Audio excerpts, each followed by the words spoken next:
The following program is intended for mature audiences. A democratic republic of sports. The Sportsocracy with ESPN Asheville hosts Tank Spencer and Jeremy Greene. And welcome into the Wicked Weed studio, wickedweedbrewing.com. Drink different. I'm Tank Spencer. Jeremy Greene's alongside, and it's time to talk about those Tampa Bay Buccaneers. Yeah, you get a little lucky at the end of the game, 56-yard field goal if it had gone through. That's not lucky. That was a dumb decision by Bill Belichick. I get it, but it was close. It hit the damn upright, so he was close to making the 56-yarder. Okay. There's not many times in life that you'll hear me do this, but fire them cannons! By golly, put more powder in those things. You beat New England, you get one of those out of me. Yep. Mainly because if New England played a team of serial killers, I would wear a Jeffrey Dahmer jersey. So. 1917 Sunday Night Football was not the beatdown that we expected it was going to be. It was in a rainstorm. It was gross, but that offense still clicking for the Tampa Bay Buccaneers. Lots of yards put up. The number one passing offense in the NFL. Tom Brady continues to throw the ball 40-something times a game. That's starting to concern me. It should. I mean, I'm the guy who says, look, Tom Brady can do all things. Through all things, Tom Brady, things are possible. But I don't want a 45-year-old quarterback throwing it 50 times a game. He's leading the NFL in attempts by 14. This is because this is all they can do. You can't run the ball. I don't know that I agree with that. Leonard Fournette's been fine. He has been The fine. only problem is he's getting 11 touches a game. Mm-hmm. Which is not good. I mean, he's getting 15 if you factor in the passing game. But right. I think Leonard Fournette needs to be involved more running the ball. I don't think he's a very good receiver, and I never have. Mm-hmm. And that's kind of evidenced by the fact he's averaging 8 yards per catch. Mm-hmm. Actually, I mean, that's better than he had in Jacksonville, so... Yeah, I mean, he still had not good. I mean, what was it, 2 years ago when he was in Jacksonville? 4.5. Yeah, he had like 4.5 yards per catch. Catching all those behind the line and then whoop, 3 yards. Yeah, that's who he is. I think you need to involve Giovanni Bernard, more in the passing game. And I thought and let Fournette handle the between the tackles thing, because he can do that. And I thought when we saw that at the end of the LA Rams game, that Gio was going to take that bigger role, but then, maybe just the rainstorm didn't play into that against New England. I don't know. Gio didn't play. Okay. Gio wasn't up for the... I know, but what I'm saying is the scheme of dumping it off over and over and over again to running backs. Yeah, but you don't have anybody to do that with. He's the one guy you have that can do that.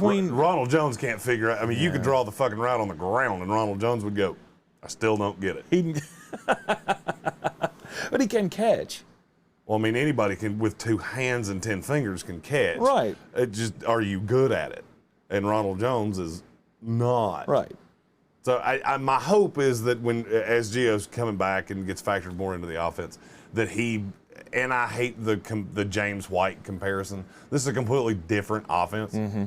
So that's not exactly what this is. Mm-hmm. Because they're 2 different players. Giovanni Bernard actually can run between the tackles. It's not it's not the thing he's best at, but he can do that. Mm-hmm. James White completely tips off that, well, this is a pass. Yeah. Because he is irrelevant between the tackles. Mm-hmm. And I just think that can keep you more multiple and keep Tom from throwing the ball 40-some-odd times a game. That's not sustainable. What is he averaging? 47 passes a game or something like that right now? I believe that's right. That's insane. He's 107 years old.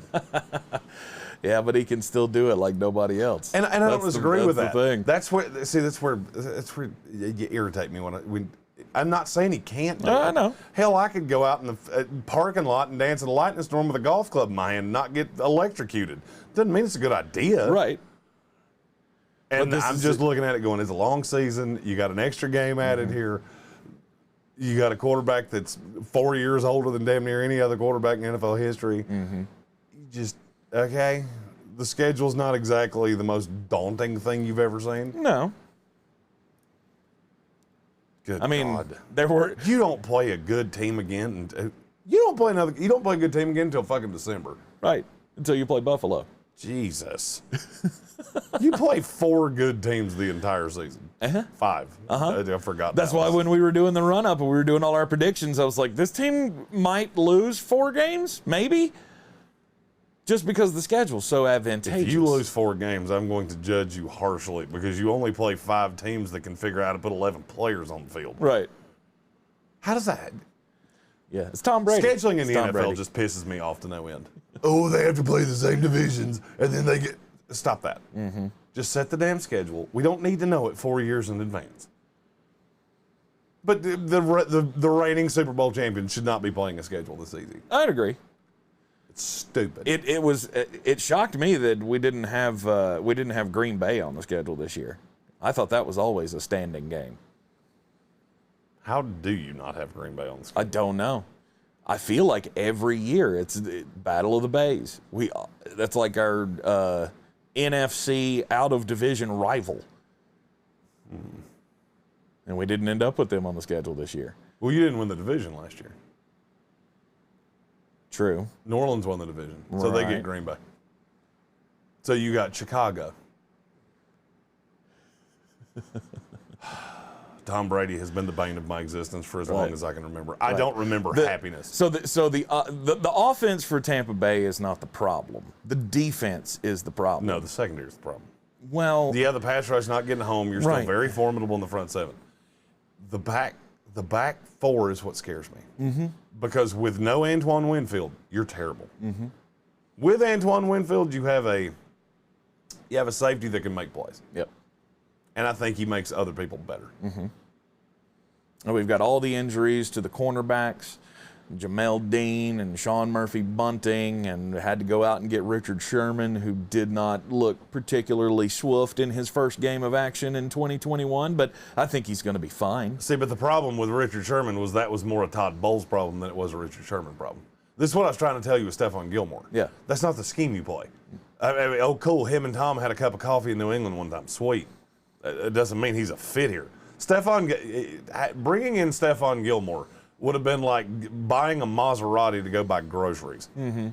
That doesn't make a lot of sense. Richard Sherman fits this scheme well. You just have to scheme him. Because all Bill did was run that little in-cut 8-yard.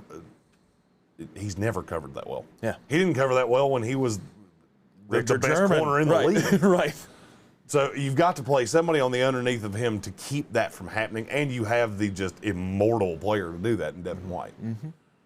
Levante David's wouldn't be terrible at it either. So I just think that's going to be a learning experience. I heard the Richard Sherman dichotomy was funny to me. Because some people are like, oh, he was so good. Well, first of all, no, he wasn't. But I didn't see anything that made me fear he couldn't still do it. You just have to scheme into that. Right. Carlton Davis being put on IR yesterday, that's just another sign that things are rocky right now for the Tampa Bay secondary. The great thing is you play 6 of the 10 worst quarterbacks in the NFL over the next 2 months. Yeah. And you don't and with this team as good as you are offensively, you don't have to be great. No, you just have to figure it out by the end of the year. Exactly. That's it. Which is exactly what happened last year when we made the run to the Super Bowl, which I expect fully to happen again. Maybe not make it to the Super Bowl, but at least you're going to be there in the discussion at the end of the year in the playoffs, winning the division, because I don't think there's another team in this division that can hang with us. No. Carolina's... especially not schedule-wise. No. Carolina's getting there. It would be one thing if you were playing the schedule that the Chiefs got. Mm-hmm. With this, no, you're going to have the division locked up by the first week in December. Right. And I like the Panthers. I'm Tank Spencer. He's Jeremy Greene. The Tampa Bay Buccaneers this week get to take on the Miami Dolphins. And that will be... I don't know if you've ever watched a snuff film. This is going to feel very much like that. Like they actually died. You watch it and go, this wasn't acting. They actually killed that guy. Yep. That's going to be Tampa Bay against Miami this week. Dolphins, Eagles, Bears, Saints, Washington football team. That's the next few scheduled games for the Tampa Bay Buccaneers. Yeah, it's going to be scary for all those teams.